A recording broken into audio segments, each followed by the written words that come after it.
Hey guys, this is Steve from Living Vertical. You're watching the AdventureRx vlog. This is number 28, and if you're wondering what kind of adventures I expect to have in a garage, the answer is that adventure isn't just what happens when you're out on the summit of a mountain, when you're on the wall, on the trail with a nice heavy pack, taking in the sights and scenery. The truth is that a lot of adventure is just inconvenience and suffering that happens while you're trying to figure all of that out and make that work.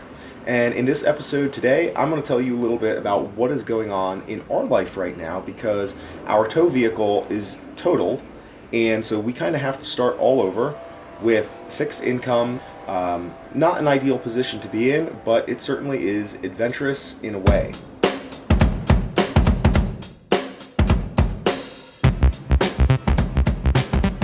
But I know the AdventureRx, like sitting in a garage talking for like the fifth video in a row about a broken car, it's not very adventurous.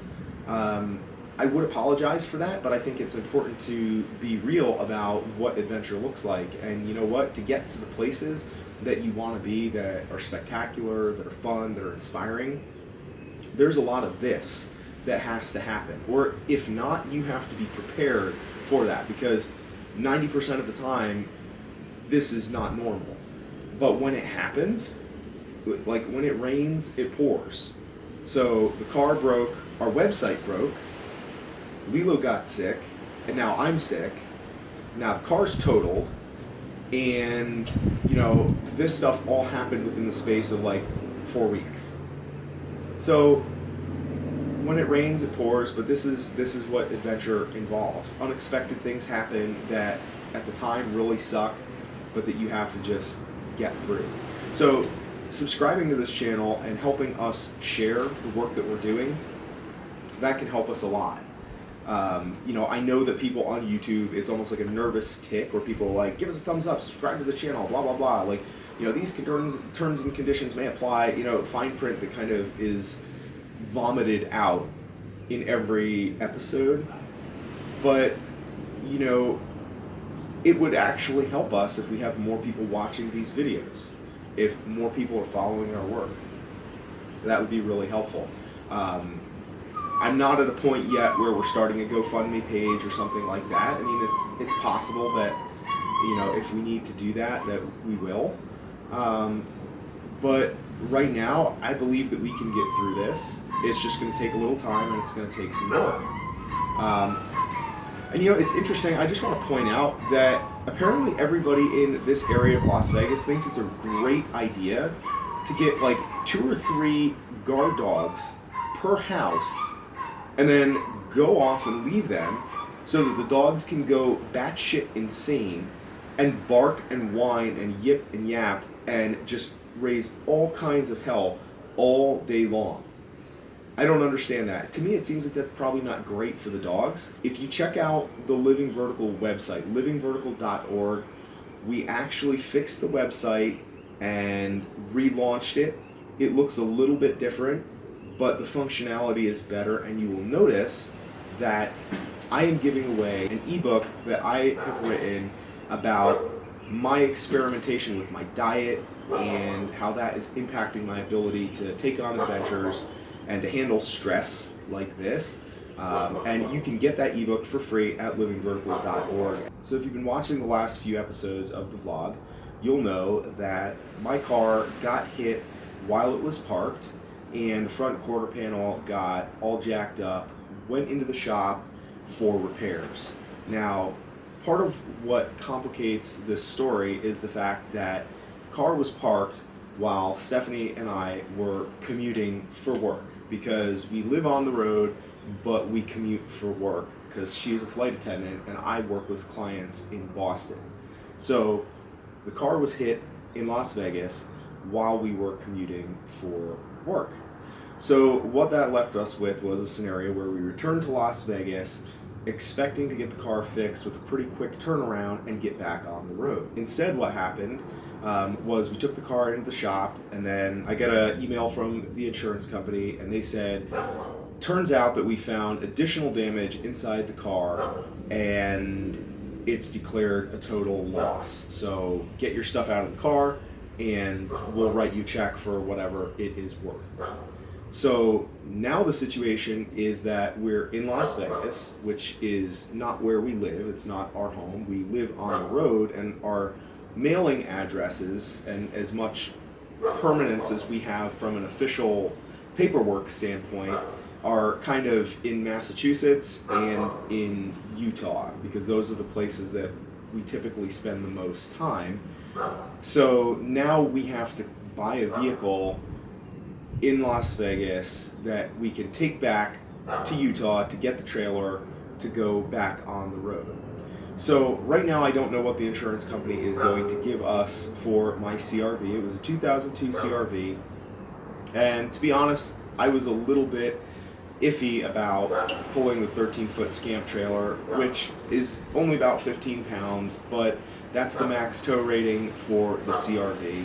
So I was a little bit hesitant about what that would look like, but put in a transmission cooler, made it work, and there was a thought in my mind at several points that maybe it would be better off if we just got a different vehicle to pull the trailer anyways. So now we're in a situation where we have to get a new vehicle, and we don't really know what is going to make the most sense. Part of our constraint right now is the fact that we need to stay within budget, which our budget right now looks like around $10,000, because we can't afford to spend a lot of money on a down payment, and we can't afford to spend a lot of money on a monthly payment. So ideally something in the $7,000 to $10,000 range that is capable of pulling a 1,500 pound trailer is what we're looking to get. Right now the vehicles that are sort of on the list are Toyota 4Runner, that's kind of top of the list,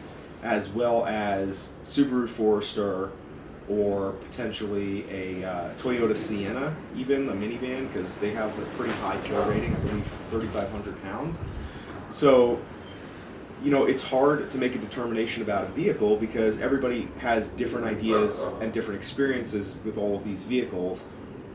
And at the end of the day, you want to make a good investment in the long term that is you're going to have for a long time, so that you don't have to go through this process again, possibly at a more vulnerable position. We want this to be over with, and we want it to be a one-time thing, but at the same time, when we're living on the road and income is a smaller component of our world view and our reality, we have to be mindful of the fact that if we drop a lot on a vehicle now, then that cleans us out, and then we don't have any cushion if there's some other type of unfortunate incident that requires, you know, some money to cover, you know, like a hospital bill or some sort of insurance, you know, issue like that. You know, people talk a lot about the fluffy, fun parts of living on the road, but this exact scenario is one that I've worried about well before going into this sort of lifestyle. And it's one of the main things that made my family very hesitant about pulling the trigger and committing to this type of lifestyle, because this is one of the major what ifs. Like, what if you're kind of away from your home base and your vehicle craps out on you, and you know you are on fixed income because you're traveling, and you know, what do you do? And I don't have a perfect answer to that. I mean, obviously I'm going to keep you updated and let you know what's going on with this, and you do the best that you can. That's really the answer, and you problem solve and you make sacrifices. It's probably going to be a month before we're back on the road, and in the meantime we're going to be kind of bouncing around friends' places and spinning our wheels, and that's a pretty uncomfortable position to be in. It's not fun, right? Like, it's not, you know, people talk about living the dream. This is part of the dream. You wind up with shitty situations that you can't really control. Hit and run accident, the car was parked. You know, that's not something that we had anything to do with, that we could have done anything to prevent. And you're left with, you know, a situation that's not ideal. But these are the times when it has to be worth it for you to do this kind of thing. Because if it's not worth it when things are like this, then there's no point in doing it. And so my focus right now is just focusing on the things that we are able to control, what we can do, and what that boils down to, honestly, at this moment is really being patient and waiting. We can do that. Staying reasonably entertained as a family and, spending time together and making things, creating videos like this, because otherwise I'm just going to be sitting and refreshing Craigslist and autotrader.com and that kind of thing. And that's not going to help me because I'm still waiting on the insurance company to get everything to me that I need to be able to even buy a vehicle, so it's kind of premature.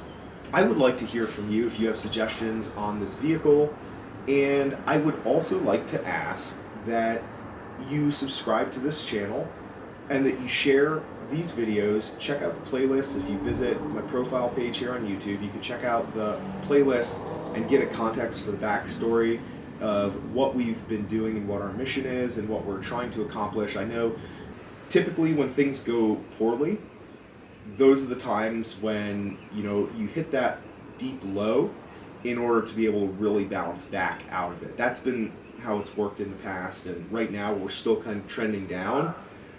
I don't know where the bottom is. I don't know what that point is where we hit the bottom and bounce back up, and the bounce part doesn't feel great because of that impact, but once you bounce back up, then everything is good, and the support of the people who really care about our work, it matters now more than ever. So episode 29, I'll give you an update on the vehicle, the situation, and we'll keep on living the dream until then.